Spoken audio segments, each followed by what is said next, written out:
Hey everybody, welcome back to The Mess in the Middle with Jess. I'm Jess, and today's episode is called Who's Your Offensive Line? Support is everything. People that will love you and care about you, it's a necessity in this life. Think about a day when you were all alone, and I mean all day long. No interactions in person, on the phone, not even online, nothing. Now, some of you might be like, Jess, that sounds like heaven. And I would have to agree with you, but I want to focus on the fact that having a social support system is a key. It is a key to more happiness, to more success in all areas of your life, even living longer. It's true. One of the longest running psychology the studies of all time, it was called the Harvard Men Study. It followed 268 men when they entered into college in the late 1930s all the way through 2009.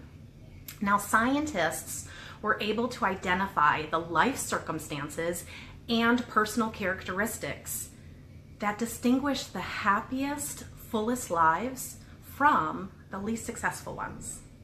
So in 2009, the psychologist that had been directing this study for the past 40 years said he could sum up the findings in one word: love. Full stop. Now, I'm sure you're wondering, could it really be that simple? Yeah, it is. There's 70 years of evidence from this study alone that shows us that our relationships with other people matter, and they matter more than anything else in the world. It's not about what you look like, where you live, what kind of car you drive, your job title, how well behaved your kids are. It's not about how many pumpkin spice lattes you drink, or it's not even about the amount of money in your bank account. The truth is, social relationships are like food. We need them to thrive. Now, I have a somewhat humorous story, although it wasn't very humorous when I was going through it. Now, I know that my stay-at-home moms will be able to relate to this one.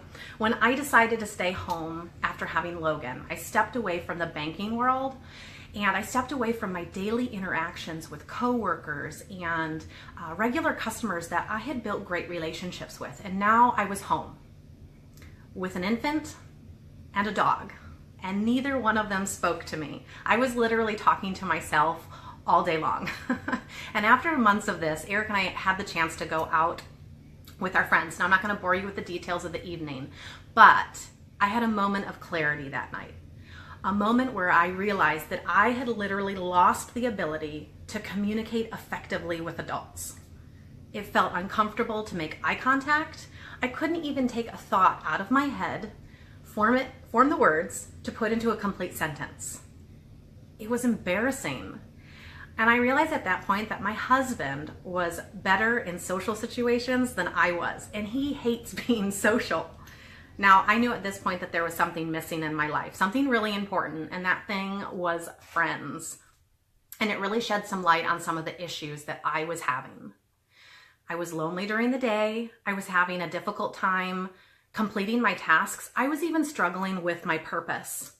So when we are surrounded by our spouse, our family, our friends, our colleagues, this is your offensive line. We multiply our emotional, our intellectual, and our physical resources. We actually bounce back faster from setbacks. We accomplish more, and we have a greater sense of purpose. Don't we want that? I do. Do you know that a lack of social contact can add 30 points to an adult's blood pressure reading? 30 points. There's a 30-year study that proves that those lacking in social connections, friends, can show effects that are as deadly as certain diseases. Isn't that crazy? So, is it really that simple? Yes. If you cultivate relationships with others, you will see over time that this will ring true for you. Make time. Start small. It starts with one friend, and you can do it. Pick up the phone, make that coffee date. Your heart, your soul, your life will thank you. Now, I get it. We are all busy. We're busy with work. We're busy with our kids and the endless Netflix episodes that we have to catch up on. Hashtag Hannah House. But investing in your social relationships is worth the time and energy.